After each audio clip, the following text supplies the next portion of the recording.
La luna colgaba como una guadaña ensangrentada sobre el bosque, iluminando el camino de tierra que serpenteaba entre los árboles muertos. Era mi camino, mi coto de caza. Los humanos siempre cometían el mismo error: creer que estaban a salvo dentro de sus máquinas de metal. Pensaban que las puertas cerradas y los vidrios polarizados los protegían de lo que acechaba en la oscuridad. Pero yo conocía mejor que nadie lo frágiles que eran esas barreras. Esa noche, el aire olía a lluvia y gasolina quemada. Me agaché entre los arbustos, mi pelaje erizado por la electricidad estática de la tormenta que se acercaba. Mis orejas captaron el sonido lejano de un motor, el zumbido irregular de un coche viejo que luchaba por mantenerse en la carretera. Entonces apareció un sedán azul con una abolladura en el guardabarros y los faros amarillentos. Dentro, una mujer, joven, pelo castaño revuelto por el viento que entraba por la ventana medio bajada. La radio sonaba, una canción pop ridícula que apenas lograba ahogar el sonido de sus uñas golpeando el volante al ritmo. Sonreí. Me levanté lentamente, saliendo de entre la maleza, desnudo, mi piel palpitando bajo el influjo de la luna. Me detuve justo en medio del camino bajo la luz plateada y esperé. Ella no me vio de inmediato. Cuando lo hizo, fue demasiado tarde. El coche frenó bruscamente, los neumáticos patinando sobre la tierra suelta. Su respiración se cortó, sus ojos se abrieron como platos. Por un segundo, solo nos miramos. Ella, atrapada en su asiento. Yo, con los músculos tensos, listo para saltar. ¿Estás bien?, logró balbucear, bajando un poco el vidrio. No respondí. Solo incliné la cabeza, dejando que la luna iluminara mis ojos dorados, las pupilas convertidas en rendijas. Ella gritó. Fue entonces cuando cargué. Mis piernas, ahora poderosas zancillas de bestia, me impulsaron hacia el coche en 2 saltos. Mis garras se clavaron en el techo, destrozando el metal como si fuera papel de aluminio. El sonido debió ser ensordecedor para ella, porque se llevó las manos a los oídos, chillando. No, por favor, no. Metí el hocico por la ventana rota, oliendo su terror, el sudor salado de su piel. Ella forcejeó, tratando de alcanzar la puerta, pero ya estaba encima de ella. Mis dientes encontraron su hombro primero, desgarrándolo con un movimiento brusco. La carne se dio como mantequilla tibia, y la sangre brotó, caliente y espesa, chorreando por el asiento de cuero. Ella pataleó, golpeándome con sus pies, pero yo solo gruñí, disfrutando de su lucha inútil. Con un movimiento rápido, le hundí las garras en el vientre, arrastrándola hacia mí a través del marco de la ventana. El vidrio restante se astilló, cortándole los brazos, pero ella ya no lo notaba. El coche seguía encendido, las luces iluminando escenas de nuestra danza macabra. La arrastré fuera, su cuerpo dejando un rastro oscuro sobre la tierra. Sus gemidos eran música para mis oídos. ¿Por qué?, logró sollozar, mirándome con ojos llenos de lágrimas. No había respuesta, solo hambre. Le hundí los colmillos en la garganta, cortando su último aliento. Su cuerpo se sacudió, luego quedó quieto. Me enderecé, la sangre goteando de mi hocico, y miré alrededor.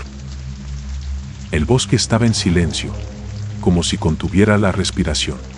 Solo el motor del coche seguía ronroneando, un testigo mudo de lo ocurrido.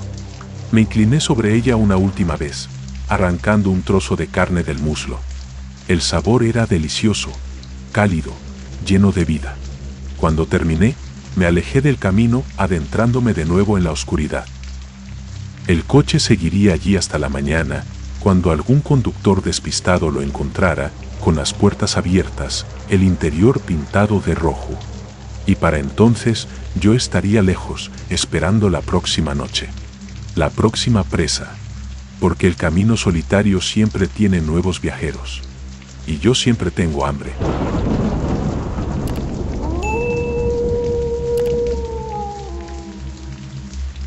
Los columpios chirriaban con el viento, moviéndose solos en la oscuridad. La luna, redonda y pálida como un ojo sin párpado, iluminaba los bancos vacíos, los toboganes abandonados. Durante el día, este lugar estaba lleno de risas infantiles. Pero de noche era mío. Me escondí entre los árboles, agazapado, observando. La transformación había comenzado hacía horas. Primero un dolor insoportable, luego la euforia de sentir mis músculos expandirse, mi mandíbula romperse y reconfigurarse en algo mejor. Ahora, completamente convertido, respiraba hondo, oliendo el aire fresco de la noche. Y entonces la detecté. Sarah Harris, 28 años, auxiliar de enfermería. Corría todas las noches después de su turno en el hospital, con sus auriculares rosados y su ropa deportiva ajustada.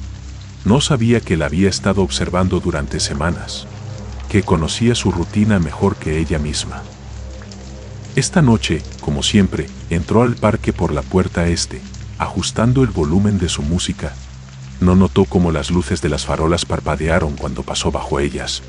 No vio las sombras que se alargaban demasiado entre los árboles. Pero yo la vi a ella. Esperé a que llegara al centro del parque, donde los juegos infantiles formaban un círculo perfecto. Entonces salí de mi escondite, moviéndome en silencio, mis patas apenas rozando el césped húmedo. Sarah estaba concentrada en su ritmo, sus zapatillas golpeando el asfalto del camino. No escuchó mis primeros pasos detrás de ella. No sintió mi aliento caliente en su nuca hasta que fue demasiado tarde. Cuando finalmente giró la cabeza, solo tuvo tiempo de ver un destello de dientes blancos antes de que mi primer zarpazo la derribara. Caí sobre ella con todo mi peso, sintiendo cómo sus costillas crujían bajo mi cuerpo. Sus auriculares se cayeron, y una canción pop alegre salió del pequeño altavoz, contrastando grotescamente con sus gritos. «¡Por favor! ¡No!». Le mostré los dientes, dejando que un hilo de saliva cálida cayera sobre su cara. Ella forcejeó, intentando gatear hacia atrás, pero mis garras ya se clavaban en sus muslos, anclándola al suelo. «¿Por qué yo?», logró balbucear entre lágrimas. No respondí. En lugar de eso, incliné la cabeza y olí su miedo, ese delicioso aroma a adrenalina y sudor. Luego, lentamente, como un amante cruel, hundí mis colmillos en su hombro. Su sangre brotó caliente y espesa, llenando mi boca con su sabor metálico. Sarah gritó, pero el sonido se ahogó en un gorgoteo cuando mi siguiente mordisco encontró su garganta. No fue rápido. Nunca lo es cuando he estado esperando tanto tiempo. La arrastré hasta los columpios, donde su sangre salpicó la arena como pintura negra bajo la luz de la luna. Cuando terminé, dejé lo que quedaba de ella sentada en un columpio, sus dedos aún aferrados a las cadenas, como si estuviera disfrutando del último viaje de su vida. Al día siguiente, los niños encontraron su reproductor de música todavía funcionando, colgado de una rama baja.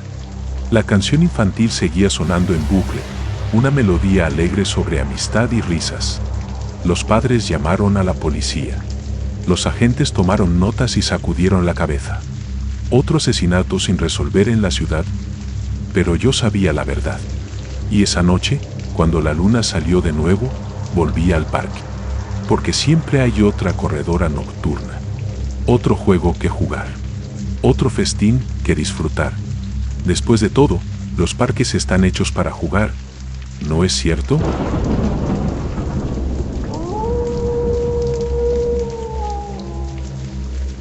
La lluvia azotaba el parabrisas del camión como miles de dedos esqueléticos golpeando el cristal. Yo me acurruqué más profundamente en la cuneta, sintiendo el agua fría mezclarse con la sangre seca en mi pelaje. Había estado esperando toda la noche. Los camiones eran mis favoritos. Solitarios, pesados, con conductores adormilados que apenas podían distinguir la realidad de las sombras en la carretera. Y entonces lo escuché.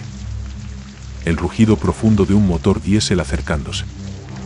Frank Mulligan, 54 años, exmarín con una cicatriz que le cruzaba la barbilla como un segundo labio torcido. Llevaba 30 años recorriendo estas carreteras, y como le gustaba decir, nada me puede sorprender ya. Esta noche transportaba un cargamento de carne refrigerada desde Chicago. La cabina olía a café rancio y tabaco de mascar. La radio susurraba estática entre canciones country. No vio la figura encorvada, junto a la señal de auxilio en carretera, hasta que estuvo a solo 50 metros. El camión chirrió al frenar. Frank bajó la ventanilla, dejando que la lluvia le salpicara la cara. «Oye, amigo, ¿necesitas ayuda?». Me enderecé lentamente, dejando que la luz de los faros iluminara mi silueta. Un hombre alto, demasiado delgado, con ropas rasgadas. No le mostré mi cara. No todavía. «Gracias», dije, con una voz que sonaba a gargantas rotas. «¿Me lleva hasta la próxima gasolinera?». Frank dudó. 30 años en la carretera le habían dado instintos. Pero al final, la soledad pudo más. «Sube, pero nada de tonterías, ¿eh?». Sonreí bajo mi capucha. El interior del camión era un horno de olores humanos. Sudor, tabaco, el aroma grasiento de una hamburguesa olvidada en el asiento. Frank ni siquiera miró cuando me acomodé en el asiento del pasajero. «¿Cómo te llamas, muchacho?», respondí, mientras mis huesos comenzaban a crujir. Frank giró la cabeza justo a tiempo para ver cómo mis dedos se alargaban en garras. Mi primer zarpazo destrozó el volante, enviando el camión en un trompo sobre la carretera mojada. Frank gritó mientras luchaba por controlar el vehículo, pero ya era demasiado tarde. El tráiler comenzó a balancearse como un péndulo, arrastrando el conjunto hacia el barranco. El impacto me lanzó contra el parabrisas, pero a mí no me importó. Ya estaba sanando. Frank no tuvo tanta suerte. Su cabeza había golpeado el panel de control, y la sangre le corría por la cara como una máscara grotesca. «Por favor», tartamudeó intentando alcanzar la puerta. Lo arrastré de vuelta por el cuello. «Shh», susurré, mientras mis mandíbulas se ensanchaban más allá de lo humano. Los marines nunca lloran. El sonido de su columna vertebral rompiéndose entre mis dientes fue música para mis oídos. Pasé horas en el camión volcado, primero con Frank, luego con su carga. Los paquetes de carne congelada se descongelaron rápidamente con el calor de mi aliento. No era tan dulce como la carne fresca, pero después de meses comiendo animales del bosque, la ternera empaquetada supuso un delicioso postre. Cuando terminé, el amanecer teñía el horizonte de rojo. Dejé el camión como lo encontré. Motor en marcha, radio susurrando estática, las luces de emergencia parpadeando en la lluvia que amainaba. La policía encontraría a Frank, o lo que quedaba de él. Otro accidente en una carretera solitaria. Nada fuera de lo común. Yo ya estaba a 10 millas de allí, oculto en la cuneta de otra autopista, esperando al siguiente camión, al siguiente viajero solitario. Porque en estas carreteras interminables siempre hay otro conductor cansado, otra parada que hacer, otro festín que disfrutar.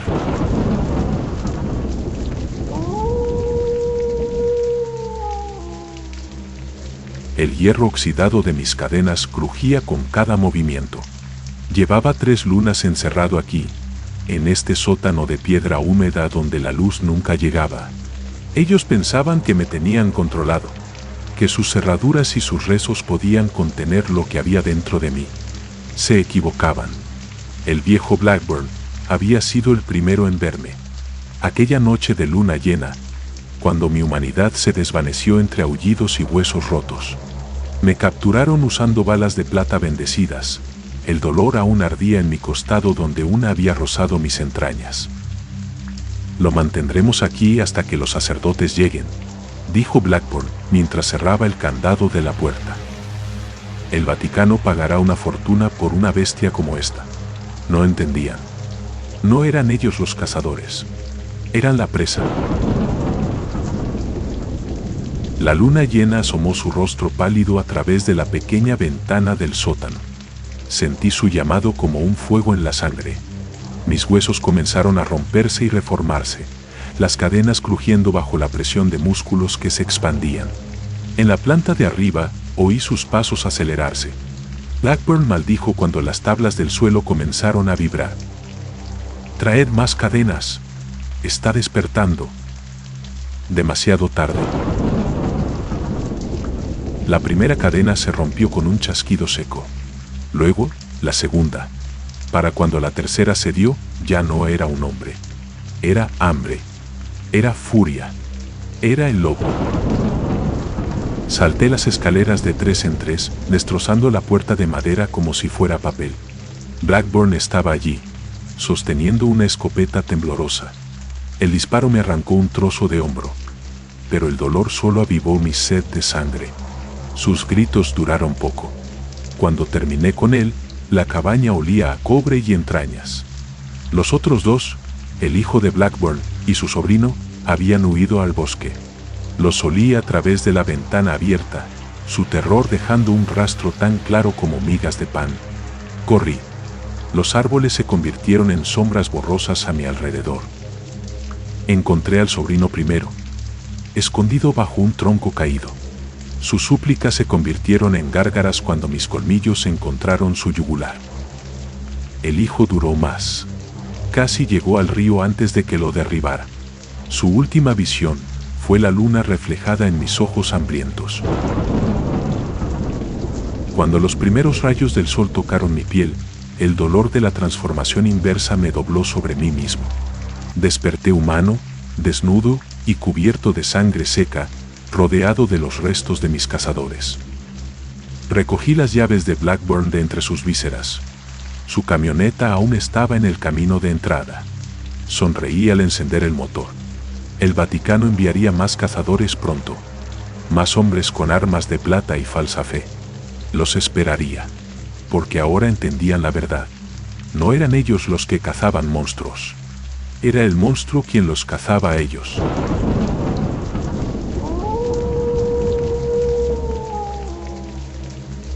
La madera podrida crujió bajo mis garras mientras me arrastraba por debajo de la cabaña. El olor a moho y tierra húmeda llenaba mis fosas nasales. Pero por encima de todo, percibía el aroma. Sudor humano, restos de colonia barata y ese inconfundible tufo a miedo que siempre precede al pánico. Habían llegado al atardecer, 3 universitarios riéndose de las advertencias del dueño de la gasolinera. No vayan a la cabaña de los Blackburn, muchachos. Esa tierra está maldita. Se rieron en su cara. Ahora, 2 horas después, estaban encerrados dentro, bebiendo cerveza caliente y contando historias de fantasmas como si fueran un chiste. Yo no era un fantasma. Era algo mucho peor. Ethan era el líder del grupo. Alto, musculoso, el tipo que siempre se ofrecía a investigar ese ruido en las películas de terror. Cuando el generador murió y las luces parpadearon hasta apagarse, fue el primero en levantarse. Seguro que solo se fundió un fusible, dijo, encendiendo la linterna de su teléfono. Lo observé desde la ventana, mis ojos brillando en la oscuridad. Él no me vio. No hasta que se agachó frente al cuadro eléctrico y mi sombra se alargó detrás de él. ¿Jay? Su voz tembló. Giró lentamente. Mi transformación no fue instantánea. Primero fueron los huesos. El chasquido húmedo de mi mandíbula expandiéndose. Los dedos retorciéndose en garras. Ethan retrocedió, tropezando con la mesa. La cerveza se derramó sobre sus pantalones, pero él ni siquiera lo notó. Dios mío. Le mostré mis dientes, ahora afilados como cuchillas. Su grito fue tan delicioso como su carne.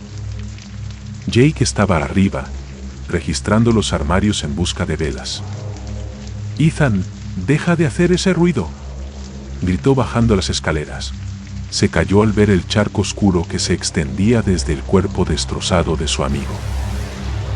Yo ya estaba en la cocina, escondido tras la puerta, jugando con mi comida. Jake corrió hacia el cadáver, cayendo de rodillas en la sangre. ¡No! ¡No! ¡No! El pánico lo cegó. No notó que la puerta trasera estaba abierta. No vio mis huellas embarradas en el suelo. Solo cuando el viento cerró la puerta principal con un portazo, se dio cuenta de que no estaba solo. ¿Quién está ahí? Me moví en la penumbra, dejando que el fuego de la chimenea reflejara mis ojos en los cristales de la ventana. Jake los vio. No puede ser real. Corrió hacia el sótano, pensando que las escaleras lo salvarían. Fue un error. El sótano no tenía salida. Liz había estado durmiendo en el sofá cuando empezaron los gritos. Ahora, acurrucada en el baño del segundo piso, temblaba como una hoja. «Por favor, por favor, por favor», murmuraba, sosteniendo un cuchillo de cocina manchado de mantequilla. Yo me tomé mi tiempo. Primero, corté la electricidad. Después, arañé la puerta del baño, dejando marcas profundas en la madera. «¡Vete!», gritó Liz, lanzando un frasco de shampoo que se estrelló contra la pared. Reí. O al menos, eso sonó para sus oídos humanos. En realidad, fue un gruñido profundo, gutural, el sonido de un depredador jugando con su presa. Cuando finalmente derribé la puerta, ella ya se había subido a la ventana, lista para saltar. Nuestros ojos se encontraron. «No», susurró. Salté. Los primeros rayos del sol me encontraron en el bosque, lamiendo la sangre de mis garras. La cabaña quedó atrás, silenciosa, con sus ventanas rotas y su puerta balanceándose en el viento. Dentro, los restos de Ethan y Jake decoraban las paredes. Liz. Bueno, a Liz me la llevé. Aún tengo hambre. Y esta noche, cuando otros incautos alquilen la cabaña de los Blackburn, volveré. Después de todo, el bosque es grande. Y siempre hay espacio para más huesos.